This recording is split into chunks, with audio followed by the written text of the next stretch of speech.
So today we're going to talk about Pilates fundamental. We're gonna put two together. One is called ribcage arms and one is called angel arms. So ribcage arms is this ability to reach the arms straight up and back overhead as far as we can go, maintaining our neutral spine position. Angel arms is this ability to reach the arms out and around like an angel in the snow.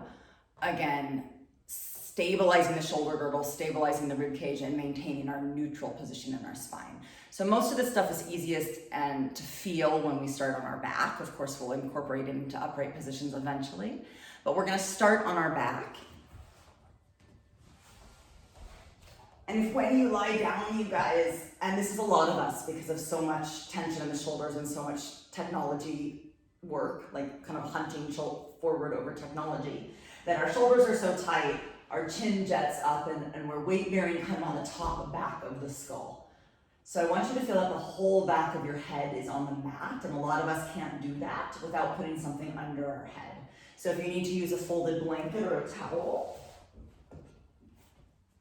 you're gonna use the neat edge of the fold, right? Towel blanket, and the head goes on that towel or blanket. And what that will do is just put your neck and shoulders into a happier position for now. Eventually we'll open the body enough to get rid of it. Right, so we start on our back and we incorporate our Pilates breathing, we incorporate our concept of neutral pelvis, and we incorporate our concept of imprinting. So this idea of breathing into the mid-back. And on an exhale, knitting the ribs together, feeling the rib cage imprinted into the mat. We'll take the arms straight up to the ceiling and the palms face each other. So mindful that my shoulder girdle's all the way on the floor. A lot of us take the hands too close together, right? And when the hands are too close together, again, we've got all that tension in the shoulders and the neck. So you want the hands above the shoulder joint, so you feel like you can actually put your collarbone on the floor behind you, right? So the arms are a little wider than most of us think they should be. You're gonna take a deep, full breath in.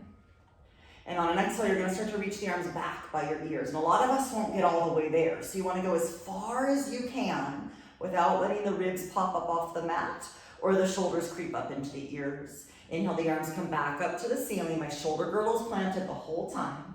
And then as I exhale, my arms go back. And I want you to feel that point where you start to lose the connection of the ribs to the floor and stop before that.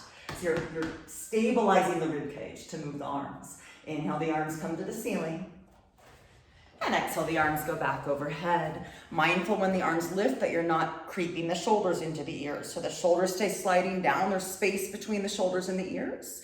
5 or 6 more. Inhale, the arms to the ceiling. And exhale, the arms go up and back. Now, a lot of us can't keep the arms so parallel without tension in the neck, so we can widen the arms for now. And there's an external rotation of the shoulder. You're trying to spin the palms in towards each other and down towards the floor, and that gives you more space in the neck. 3 more. Inhale, arms to the ceiling. Exhale, arms overhead. Keep the rib cage imprinted into the mat as the arms reach overhead, so it feels like a stretch and release in your lats, and space between the shoulders and the ears. 2 more. Inhale, arms to the ceiling. Exhale, imprint the ribs as the arms reach back. And 1 more. Inhale, arms to the ceiling. Exhale, arms reach up and back, and we hold. So you take your arms as far back towards your ears as you can, keeping all 12 ribs on the floor. Remember, the ribs stay on the floor from breath, not from clenching the tushy or using the muscles. If you need to take the arms wider to feel like you can drop the shoulders out of the ears, you guys do that. Try to keep the elbows straight and keep spinning from the shoulder joint. It's called external rotation, the palms to face in and down towards the floor. They may never get there, but that again drops the shoulders or plugs the shoulders into the trunk. So the shoulders are connected to your torso, not your neck. 1 more full breath. If you're imprinted in the spine and maintain a neutral spine, you will get a stretch in your lats and generally a release in the shoulder joint as opposed to tension in the shoulder joint. Inhale, arms to the ceiling. And exhale, rest your arms by your side. 1 more here. So we're gonna start with the arms by our side and we're gonna flip our palms up. When we flip our palms up, generally the shoulders relax, the collarbone widens, and the hands might have to come a little farther away from the hips. Now take a breath in. And on your exhale, like you're making an angel in the snow, the arms sweep out to a T shape. And then they keep going up and overhead. So again, notice I'm only going as far as I can, keeping my rib cage imprinted into the mat. I'm not allowing my ribs to pop up off the floor. Inhale, the arms sweep down by your side, palms are opened, collarbone stays imprinted onto the floor. And as an exhale, my ribs imprint, my arms reach up and back overhead. Angel arms, yes. So again, moving the arms, maintaining a neutral spine. Keep the hips released, the glutes released. Feel how the breath imprints the mid back into the floor. Both the inhale and the exhale. Right, and some of us may need for now to come away from the floor a little bit or minimize the movement overhead, right? So if you go too far, what you're gonna feel is this crunching of the shoulders into the ears, right? So just go in a range of motion that keeps your collarbone wide, your shoulder blades grounded, and your rib cage grounded. 2 more, you guys.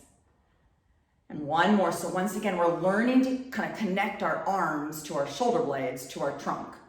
So our arms are connected to our neck, and we have all this tension in our neck and jaw and face, which creates all this yucky headache and tension, yeah? And then final one, feel how much the upper abdominals have to work to stabilize the rib cage.